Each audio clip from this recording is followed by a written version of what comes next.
Hi guys, welcome back to my channel. In this video, I will be talking about Catching Fire by Suzanne Collins, the second book in the Hunger Games trilogy. Now, Catching Fire, I think, is kind of universally beloved. Both the book and the movie are a lot of people's favorite, and I definitely agree with that assessment. A lot happens in this one. The action really ramps up. We get kind of a new look at the capital and the districts, and we get a really interesting twist on the Hunger Games themselves.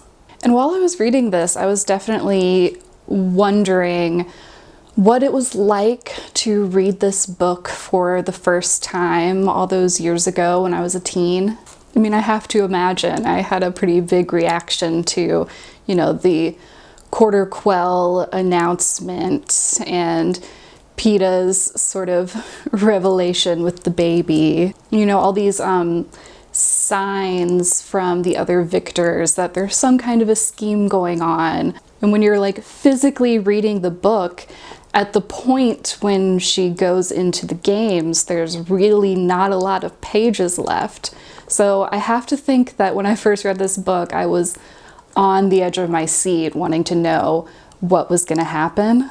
And this book is just jam-packed. It's interestingly still quite difficult to put down reading it now. We get to understand the world better.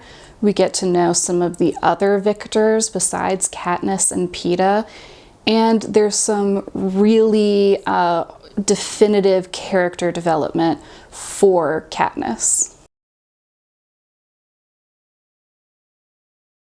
So let's talk about some of the perspective we gain in the first section of this book when Katniss and Peeta are taking their victory tour through the districts and the capital. So this is our first glimpse of seeing what life is like in those other districts, and we get to see a lot of the unrest that has started since the end of the last games. And you really come to understand the brutality of the capital more fully, and we sort of begin to get introduced to President Snow, who I think is really effectively done in this book in that he is really scary. And we're kind of seeing the strategy at play from the capital and how they control the districts. What are the mechanisms of that control? So one thing that I noted reading Catching Fire was that all of the districts are kept very separate from one another.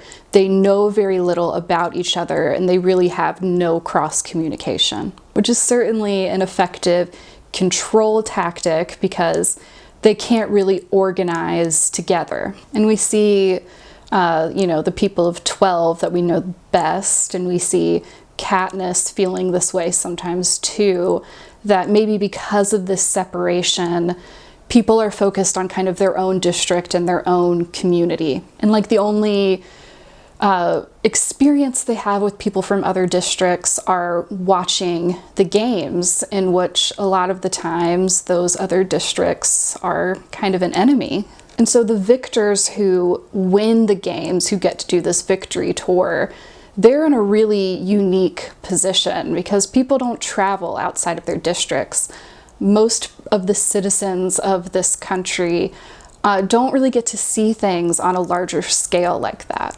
Not even the citizens of the capital get a really clear glimpse of what's going on. They kind of have a sugar-coated version of things. They're completely unaware of the uprisings because the government has kept it from them. The people of the capital are really sheltered from the truth of what it's like in the districts. And this separation goes even further in that their knowledge and their education isn't shared, which is something that came up in a couple different ways in this book. For one, the arena involves water, and we find out that most of these victors don't know how to swim. Because basically you're not going to be taught how to swim unless it connects somehow to the economic output of your region. And I think even worse than that, when Beatty is kind of explaining his pseudo plan to zap the lake, none of the other victors in this conversation have even a basic understanding of electricity. They kind of treat Beatty like he's doing magic. So you see, there's no like sort of common core education that everybody is learning. Each district is educated in a very specialized way. And you can see how that would also make rising up difficult if people only have knowledge and education related to their industry.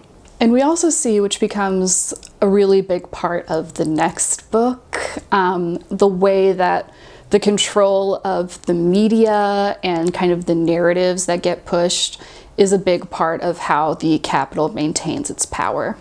And we see Katniss start to really think more about the media that's being shown and what the truth underneath that is, notably with the existence or non-existence of District 13. And like I said, we really see the brutality that the Capitol can use. They use violence and fear and brute force to exercise control when all these other things fail.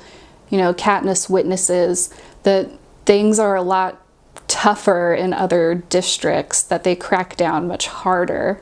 And then when she returns to District 12 after the victory tour, they have a new head peacekeeper and a similar brutal crackdown in District 12. So let's talk a little bit about this interesting population in this world of other past victors. That's a really exciting part of this book and an interesting part of the world building, is looking at these other characters that have also survived, you know, the 75 years of the games. And a lot of these are like very beloved characters of the series that get introduced, like Finnick and Mags and Joanna and Beatty. You know, part of the reason that Katniss and Peeta are really connecting so much in this book is that not many other people can understand what it's like to have been in the games. I think it's about 60 total that are still alive. So this is a small community, and there are things about their lives that only the others can understand. So they're quite tight-knit. And the victors also kind of represent something that maybe was a little unexpected for the Capitol when the games began, in that they themselves are quite famous and beloved and have a certain kind of power that they can take advantage of. And we see a lot of these victors kind of trying to use that power and stepping into it over the course of this book.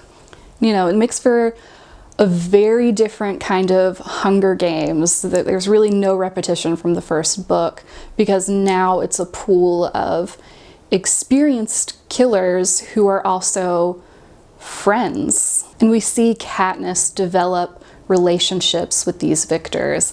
And as she starts to like some of them, we do too. She sort of slowly learns to like Finnick, who is a pretty big personality.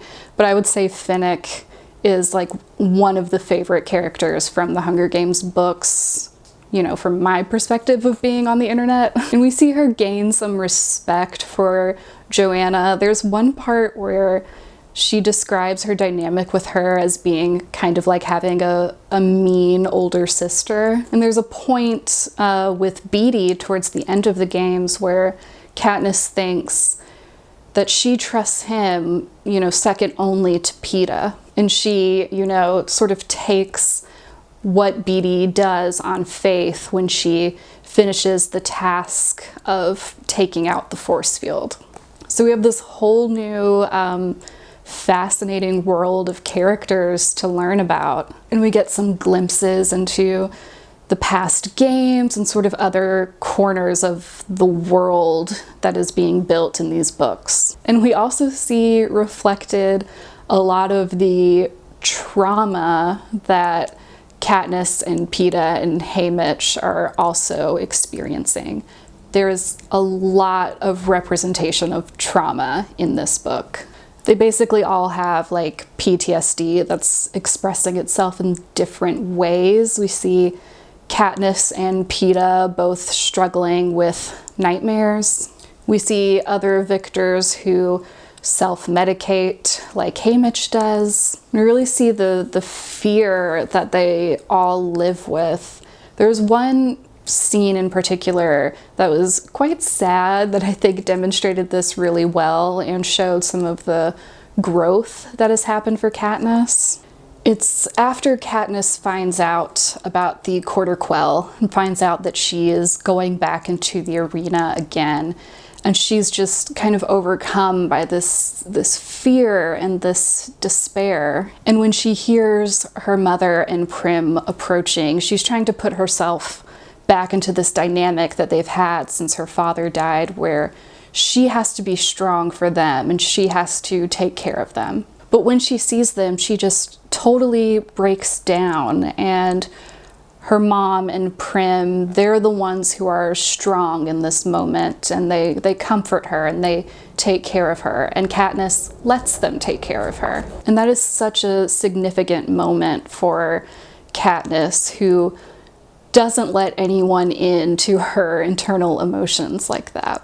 We also see with Katniss and these other victors, part of the trauma of the games is guilt. You know, Katniss is haunted by the other kids that she killed in the games. And Katniss kind of reaches this conclusion that because she was able to do that, because she was able to win, there's kind of something inherently wrong with her. And I think that's kind of the level in which she begins to connect with Finnick on, because he indicates that he feels the same way. They both kind of agree there has to be something sort of selfish and brutal about you to be able to win the games, that no one wins by accident. No one wins by accident except for maybe Peeta, who was brought along by Katniss. Katniss sees Peeta as so distinct among this group of victors, and Finnick seems to see that too. So let's talk about Peeta and kind of the evolution of the Peeta-Katniss dynamic in this book. I think she gains some clarity about him. You know, coming in from the end of the last book, we start with some confusion, and there's the added complication of being back home with Gale, who has his own feelings for Katniss and his own expectations for those feelings. And she kind of starts out with this sort of false conclusion that doesn't really play out in the reality of her feelings, that being sort of compliant and trying to fix things and trying to make President Snow happy is tied up in her relationship with Peeta, and, you know, fighting back and helping the rebellion is siding with Gale. But that falls apart pretty quickly because she finds that Peeta is on her side. Without them really even talking about it super explicitly, they kind of find they're doing the same things to the same ends. Peeta is playing the game in a new way, and he's doing these rebellious things that Katniss is kind of surprised by. And she really admires this quality that she's starting to see in Peeta, and maybe gaining some respect for him, because sometimes she had this tone with Peeta in the first book of treating him like he's kind of soft in some way. But she gets to this point of thinking Peeta could be a really good leader of a revolution. And she begins to feel that so strongly that that's how she interprets the kind of strange actions of the other victors, that maybe they're trying to keep Peeta alive so that he can lead the rebellion after the games. She at no point thinks that it's about her and this kind of Mockingjay thing that's beginning to brew up. And Katniss and Peeta also find a lot of comfort in each other. No one else can really understand what they're going through. And for a portion of the book, it's like the only way they can sleep comfortably is with each other. And they also kind of lean on each other to distract themselves. There's this whole really sweet little sequence about Peeta helping Katniss work on this family book that her dad had worked on, where it's sort of a log of different plants, and Peeta's doing the art and Katniss is, putting her knowledge into the book. She has all these warm, loving feelings for Peeta that definitely get intensified when they're in the games. But it's all sort of complicated because she's introduced to this obligation to be with Peeta, that if the world goes on as it is, she's going to have to marry him and have kids with him, do things that were never part of her life plan.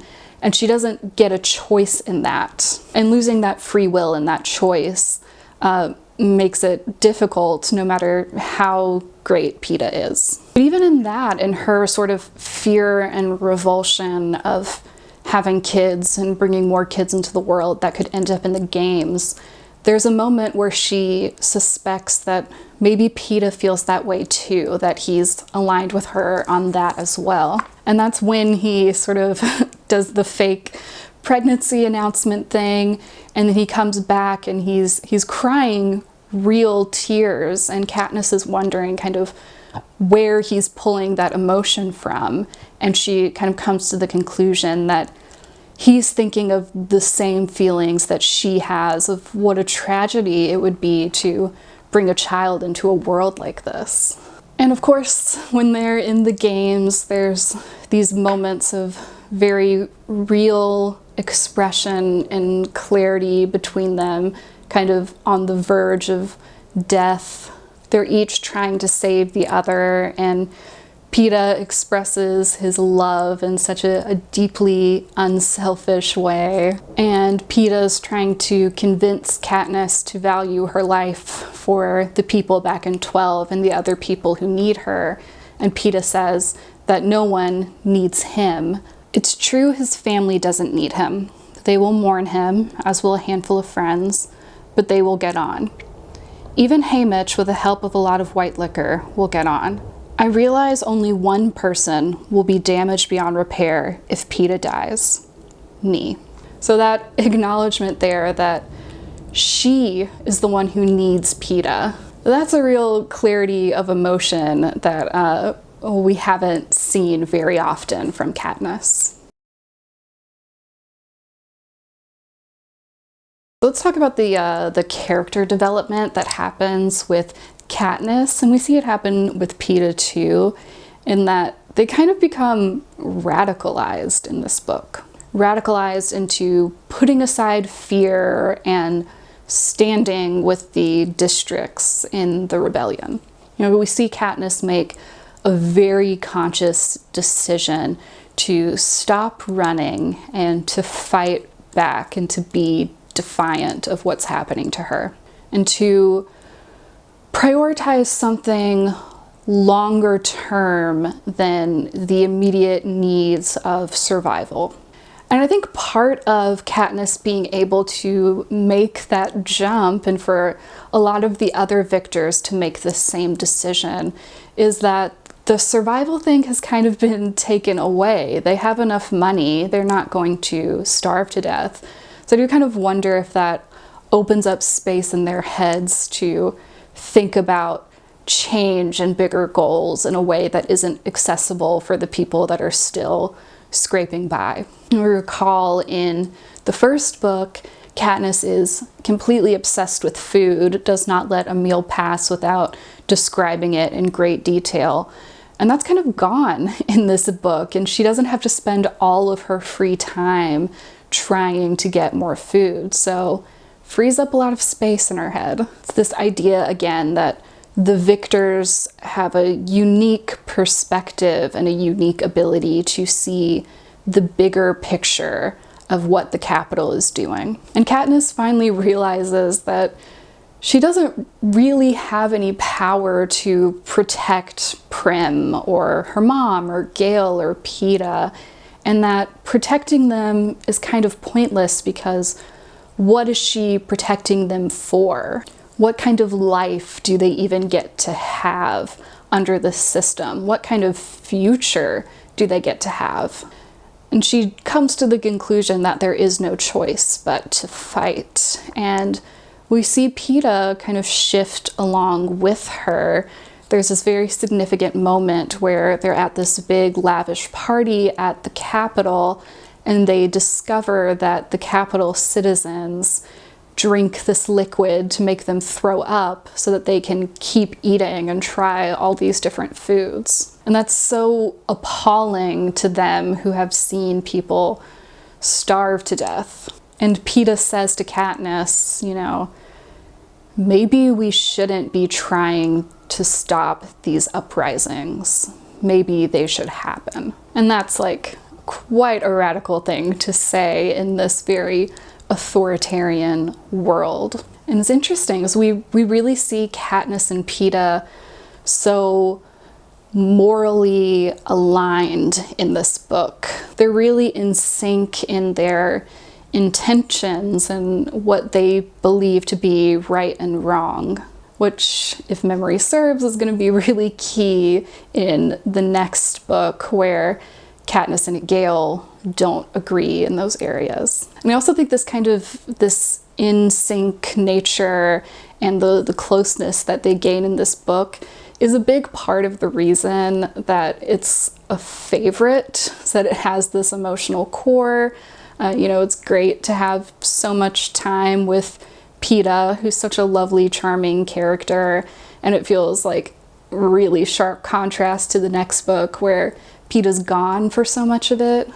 You know, right before they are separated at the end of this book, they are the closest that they've been in a lot of ways. And we see this alignment revealed when they sort of go to perform for the game makers and get their training scores. Because they both do this like dangerous, crazy, radical thing, but they didn't plan it at all, you know? Katniss does the like hanging of the dummy with Seneca Crane written on it thing, and Peeta paints a portrait of Rue, and they're both trying to get a rise out of the game makers, trying to shame them. And everybody's kind of very shocked by this and concerned and worried, and we're like, why would you do that? That's a bad idea.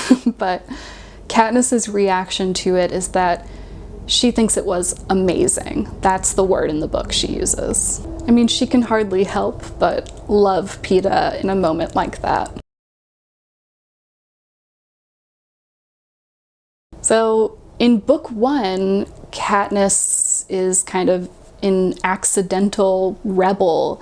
It all happens in the heat of the moment, or it's interpreted in a way that she couldn't predict, or, you know, it's just kind of a flash of temper. But she's kind of grown beyond that, grown beyond being driven by fear. And she becomes very purposefully rebellious and defiant. And the way she's choosing to defy the Capitol is to play the games her own way, not for her own survival, but for Peeta's. And to allow the rebels watching the games to see her fight, to not play the role that the Capitol wants her to play, to see her die as herself. Because she has no intention of getting out of this games. She is sort of planning in her head to martyr herself and have Peeta carry the torch after her. So she's kind of actively looking for ways to show this rebellion, and we see that reflected in what Cinna does as kind of his final act for Katniss and for the districts. And Cinna really functions as kind of a moral compass for Katniss. He's sort of a character who does no wrong that she looks up to. And he puts his feelings and his hurt and his anger into defying the Capitol, and that's what Katniss wants to do too. That's quite a shift and quite a lot of risk-taking for a character who has spent a lot of the book up to this point being very afraid of how her actions are going to affect the people she loves. But she's seeing things on a much bigger scale now. And it all kind of comes down to this idea of the chinks in the armor of the Capitol, the things that the Capitol can't predict, can't understand, can't plan for. That's the reason why the Mockingjay itself becomes such an apt symbol. A Mockingjay is a creature the Capitol never intended to exist. They hadn't counted on the highly controlled Jabberjay having the brains to adapt to the wild, to pass on its genetic code, to thrive in a new form. They hadn't anticipated its will to live. And they similarly don't anticipate the districts and the people's will to live. Not just survive, but live, a distinction that's very important in this series. And we see lots of chinks in the armor in this book, like the flaws in the force field that make it not quite invisible. We see the victors who believe themselves to be selfish and are probably believed by the leadership in the Capitol to be inherently selfish, putting aside their own survival for a larger goal. And we see Katniss herself, who President Snow, kind of underestimates her moral character. We see her step up and step into this new role for the first time. And when she lets that arrow go at the end of this book, it sparks into a full uprising that cannot be easily suppressed or ignored. Okay, so Catching Fire is really good. It's very impressive that the second book is so impactful. I had a lot of fun reading it again. The next one will probably be less fun. We are headed towards, District 13 and war and the conclusion of the series. So stay tuned for that next video. Okay, that's all I have. Thanks for watching. Bye.